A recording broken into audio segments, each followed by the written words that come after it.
If I told you that Pontius Pilate later regretted his role in the death of Jesus, how would you respond? Did you know that Pilate wrote a letter to the Roman Emperor Tiberius about Jesus, where he discussed Jesus' miracles, trial, crucifixion, and, believe it or not, his resurrection? What exactly does this letter say? Imagine Pontius Pilate discussing Jesus with the Roman Emperor. What could he have possibly said about the resurrection of the Son of God? And here's something even more fascinating. This letter contains detailed descriptions of Jesus' appearance that aren't even mentioned in the Gospels. In this episode, we'll dive into the content of that letter and explore what it reveals about Jesus. I invite you to form your own opinion as we read through portions of the letter that Pontius Pilate wrote to Caesar about Jesus Christ. Pontius Pilate writes to Tiberius Caesar, the emperor, with this message: "A remarkable man named Jesus Christ has emerged in our time. He is still living among us and is regarded by many non-Jews as a prophet of truth. However, his own followers believe him to be the Son of God. He has performed incredible acts, such as raising the dead and healing all kinds of diseases.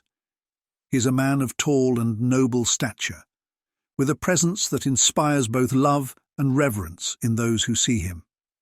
His hair is the color of ripe chestnuts, straight to his ears, and then it falls in soft curls around his shoulders. There is a distinct parting in the middle of his head, similar to the style of the Nazarites.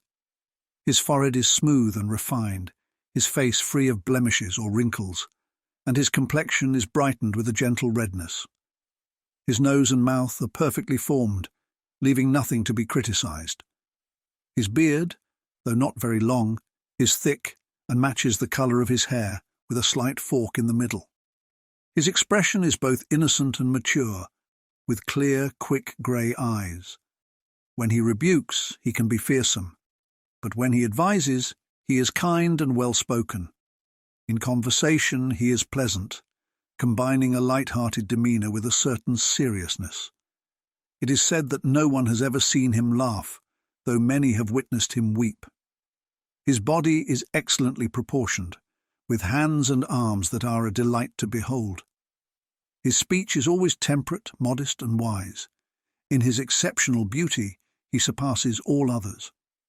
Eventually, the chief priests, driven by envy and intent on taking his life, came to me, accompanied by an accuser who had betrayed him. They forcefully brought him before me. When I questioned him about the charges they brought against him, he responded with humility and without hesitation, even though his words were often marked by profound eloquence.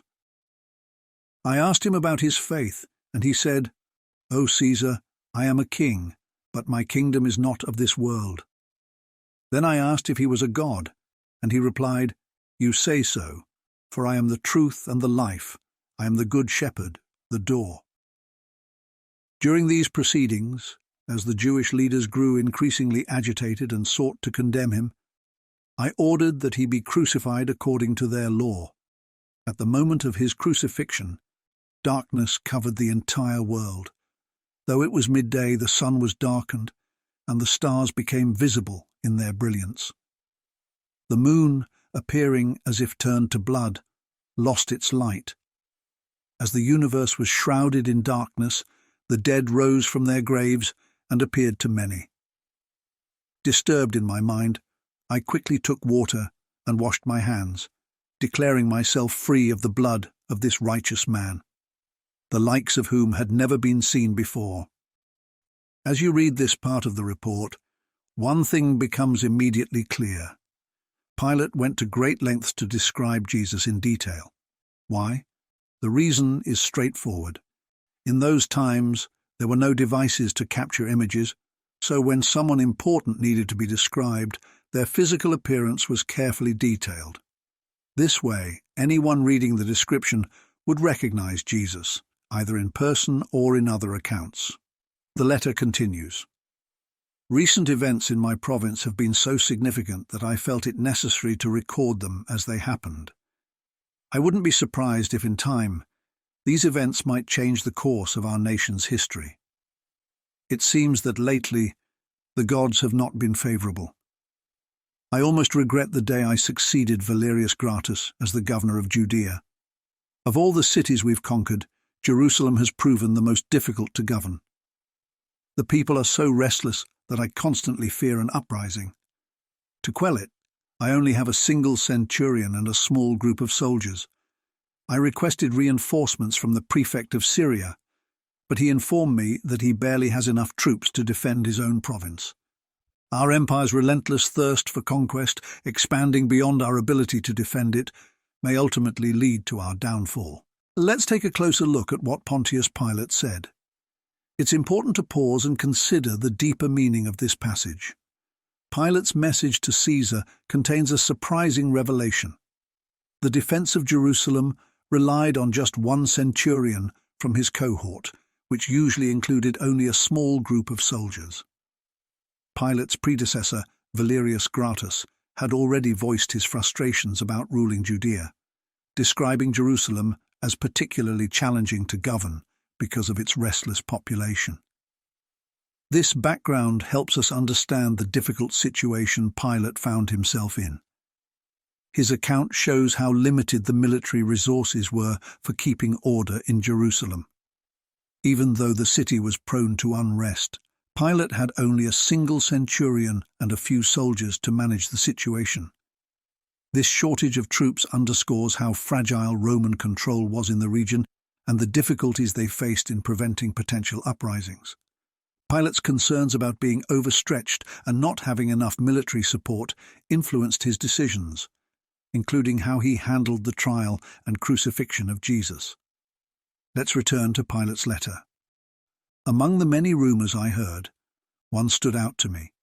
It was said that a young man had emerged in Galilee, delivering a new teaching with a remarkable sense of purpose, claiming to speak on behalf of the gods who had sent him. Initially, I was concerned he might be trying to incite the people against the Romans.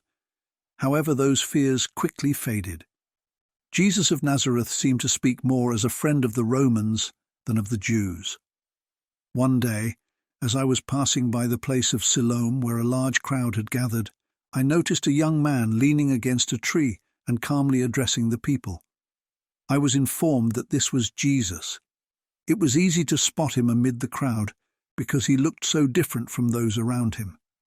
His golden hair and beard gave him an almost divine appearance. He looked to be around 30 years old. I've never seen a more gentle or serene face. The contrast between him and his audience, with their dark beards and suntanned skin, was striking. Let's pause for a moment to reflect on this. It seems this might be the only description of Jesus' appearance found in historical records. Notably, it describes him as having golden hair and a beard.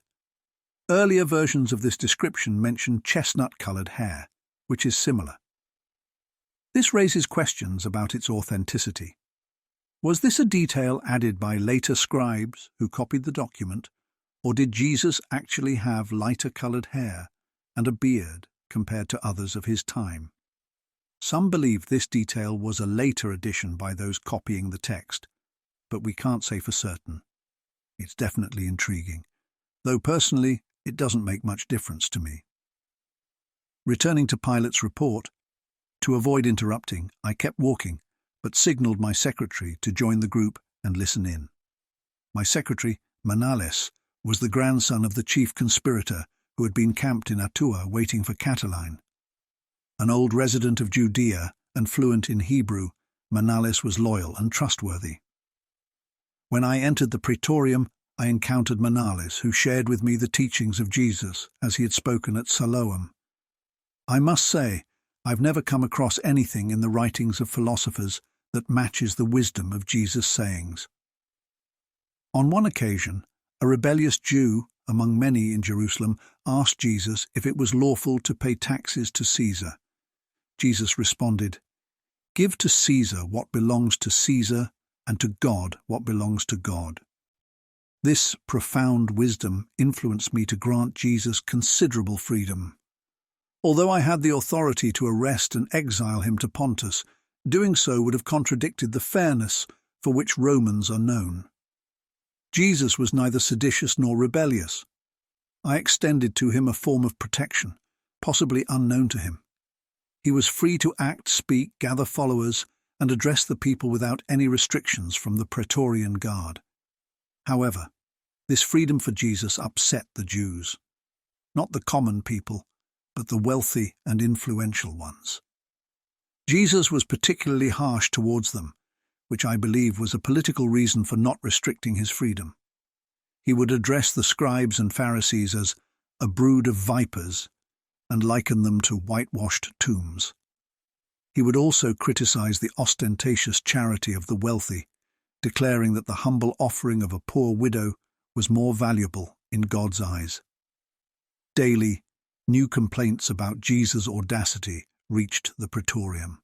I was even warned that he might come to harm, noting that Jerusalem had previously stoned those who claimed to be prophets. It was suggested that if I did not act, an appeal would be made to Caesar. Nonetheless, my actions were supported by the Senate, and I was assured that additional support would be provided after the Parthian War concluded. Dear viewers, I hope you've been following along closely. Pilate was aware of Jesus for quite some time, but he allowed Jesus to preach and move about freely because he saw no sign of rebellion in him. Despite the pressure from the Jewish religious leaders, Pilate saw no grounds to prosecute Jesus until it became politically advantageous for him to do so. When Pilate feared a potential uprising from the Jewish people and realized he lacked the military strength to maintain order, he decided to sacrifice Jesus for the sake of peace in Jerusalem. This seems particularly poignant in light of Jesus' mission, doesn't it? Ultimately, Pilate hesitated to directly crucify Jesus. Instead, he handed Jesus over to manage the political unrest and avoid possible uprisings. Pilate's actions reveal him as an opportunist who prioritized his own power and authority. While he might have symbolically washed his hands of the matter, the stain of innocent blood remains. We're really glad he left us this message. Now, from a historical and documentary perspective, we have solid evidence that Jesus lived and was crucified. Before we wrap up this episode, let's check out one more piece of evidence related to Jesus, specifically from Pontius Pilate. This is known as the Pilate Stone. What can the Pilate Stone tell us about Jesus' crucifixion? The Pilate Stone, or Pilate inscription, is a significant artifact in the study of ancient history, particularly in understanding the historical context of Pontius Pilate, the Roman governor of Judea, during the time of Jesus. Discovered in 1961 near Caesarea Maritima in Israel, this limestone block is not merely an archaeological find, but a crucial piece of evidence affirming Pilate's historical existence. This discovery holds immense value for historians, theologians, and scholars alike, offering tangible proof that bridges the gap between biblical narratives and historical fact. Discovery and historical context. The Pilate Stone was uncovered during the excavation of a staircase leading up to a theatre in Caesarea Maritima, a significant Roman port city on the Mediterranean coast of Israel. The city itself was a central administrative and economic hub during Roman rule, reflecting the strategic importance of the region. Caesarea Maritima was named in honor of Caesar Augustus, also known as Octavian, the first Roman emperor, and it flourished as a vibrant center of Roman governance and culture. The artifact was initially found in 1961, but its significance was fully realized only after meticulous examination. The stone was repurposed for construction, a common practice in ancient times, where older stones were reused in new buildings. Its true importance was revealed when archaeologists noticed the Latin inscription carved into its surface, which provided a direct link to Pontius Pilate. The inscription on the Pilate Stone reads, "To the divine Augusti, this Tiberium, Pontius Pilate, prefect of Judea." This phrase offers several key insights. Title and honorifics. The term to the divine Augusti refers to the Roman emperors, who were often deified and worshipped as divine figures. In this context, Augusti is a plural form indicating the deification of multiple emperors. The use of this title reflects the Roman practice of honoring emperors as gods, a common custom in the imperial cult of the time. Pontius Pilate's role. The inscription clearly identifies Pontius Pilate as the prefect of Judea, confirming his official position in the Roman administration. The term prefect was a specific title used for governors of certain provinces, emphasizing Pilate's role as the Roman authority in Judea. Tiberium. The term Tiberium refers to a building or structure dedicated to Emperor Tiberius, who was the Roman emperor during Pilate's governorship. This indicates that the stone was part of a structure honoring Tiberius, aligning with Roman practices of commemorating emperors through monumental architecture.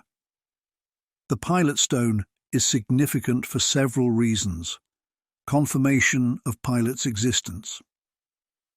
Prior to this discovery, historical evidence for Pilate's existence was largely limited to biblical texts and a few references in other ancient writings.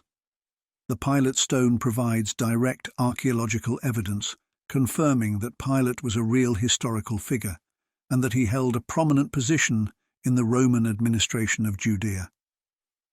Contextualizing biblical accounts. The inscription helps contextualize the New Testament accounts of Jesus' trial and crucifixion. While the New Testament describes Pilate's role in these events, the Pilate stone offers independent confirmation of his position and presence in Judea during that time.